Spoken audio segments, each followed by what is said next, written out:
Where does empathy come from?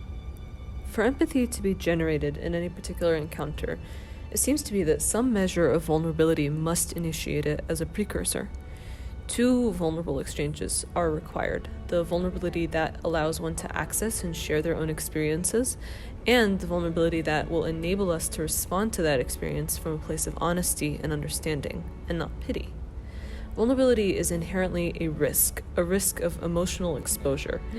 But in order for an empathic connection to exist, that risk must be taken. There are many ways that film activates in response to this vulnerability precursor to exercise our empathic muscles. However, to keep things coherent, I've chosen to unpack the central 5 filmic capacities that generate empathy to create a general understanding of the topic. While examining how film generates positions of vulnerability and ultimately a greater capacity for empathy, I will play a clip from the 2nd season of the 2019 show Fleabag. In this scene, the main character, named Fleabag, and her new friend, the priest, converse on a lonely night. As I unpack the 5 film capacities, I will refer back to this clip and break it down in greater detail.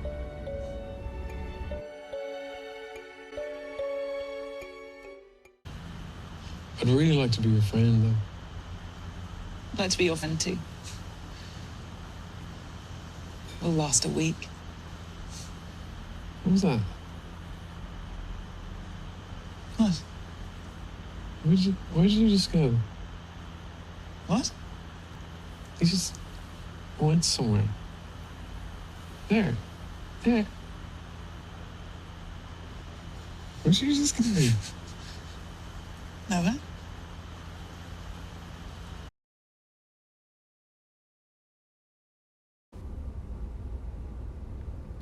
Temporality. I'll play that again. I'd really like to be your friend, though. I'd like to be your friend too. We'll last a week. What was that?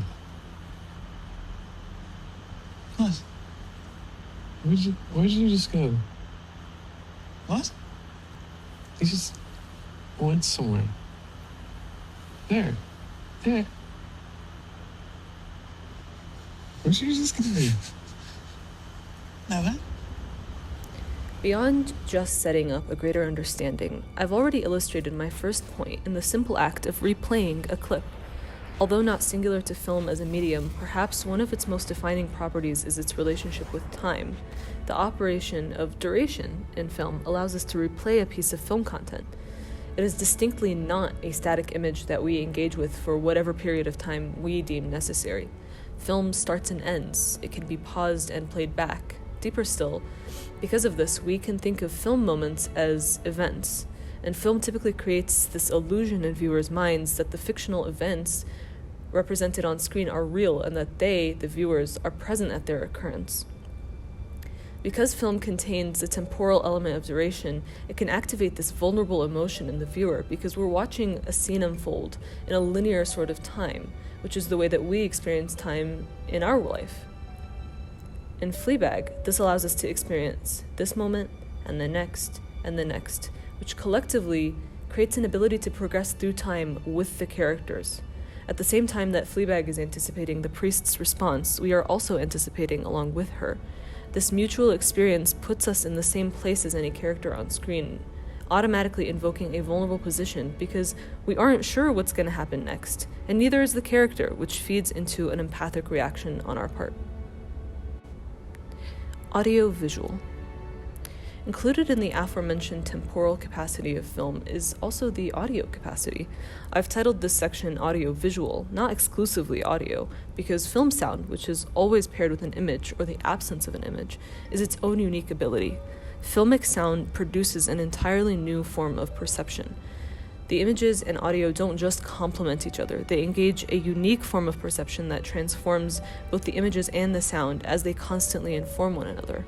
What I mean by that is that we don't just see the images and hear the sound separately. We experience them as a sensory whole, much like we experience our own day-to-day moments in our minds. This is important because speech and our mental synthesis of it with on-screen character experiences is ultimately what breeds our understanding and empathy for them. For Fleabag, her capacity to and ultimate failure within the realm of speech and engagement with others is what makes her understandable to us. We not only hear her thoughts, but we also see on her face how she feels about them. We see how she feels about the people that she's engaging with. We can look at her as we do any other person we do in the world. We look at her as we would look at a friend who is telling us their experiences.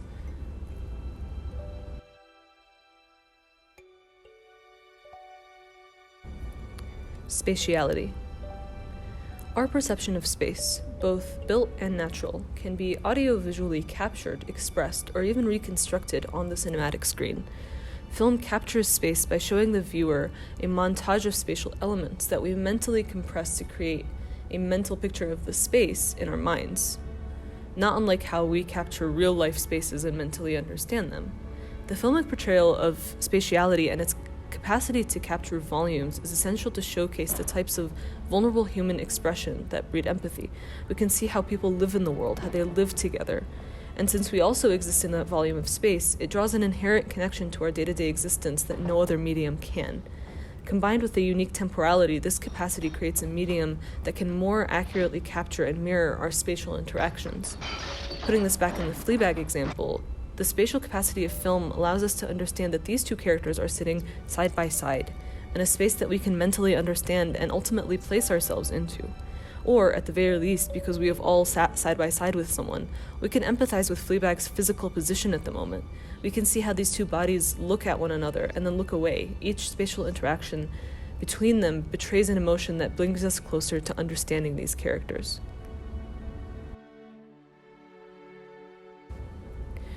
Reflexivity.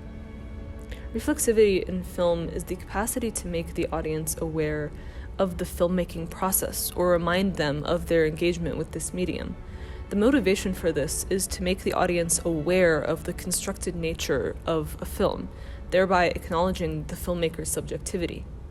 Reflexivity can be conveyed via devices such as the character looking into the camera, acknowledging cliches or tropes, or simply making a film about making a film. In other words, a reflexive film is a film that calls awareness to itself. While this is not present in every film, it is certainly a uniquely powerful capacity when employed with intention.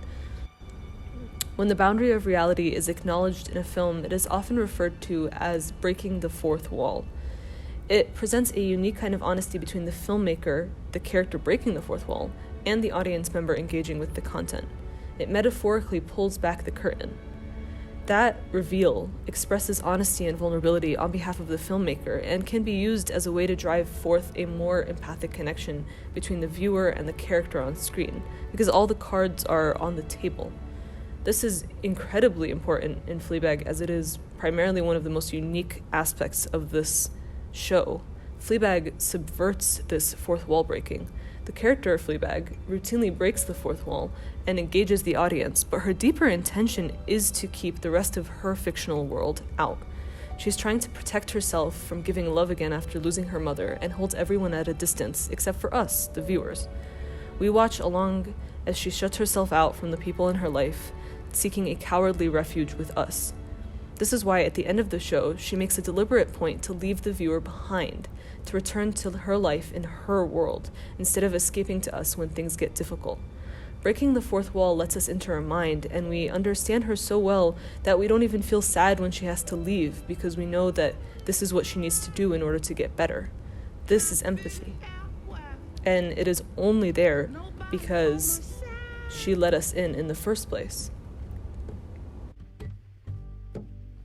See, I've been having me a real good time, and it feels so nice to know I'm gonna be alright.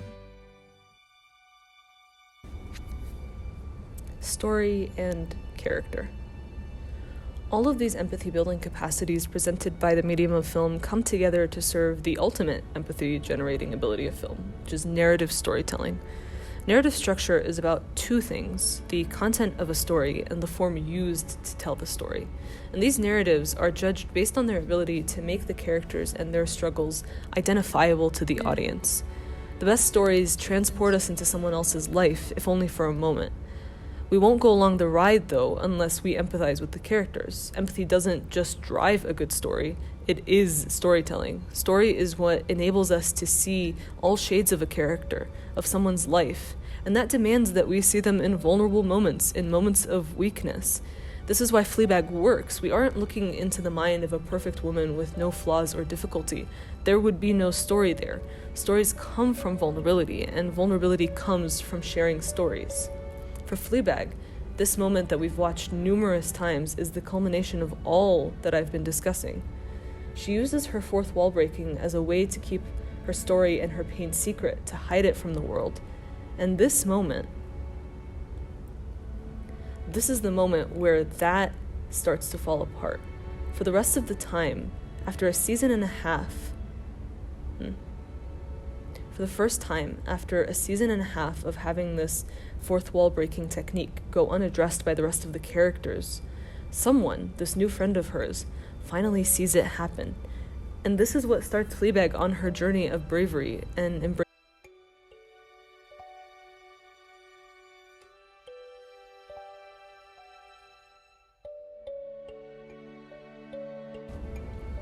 Film techniques and architecture. When we engage with vulnerability consistently through this medium, it primes us to engage that empathic muscle, which ultimately should produce more empathic reactions from us off-screen. As I've broken down these film capacities, I will now be moving on to considerations about how these techniques might carry over into the creation of architectural work, since architecture is the only other medium that exists in this spatial temporal scope. The work of this thesis is now focusing on these techniques and their generation of vulnerable positions that induce empathy, and the speculative project here is trying to imagine an architecture that embraces vulnerability and story in this new and unique way. Thank you.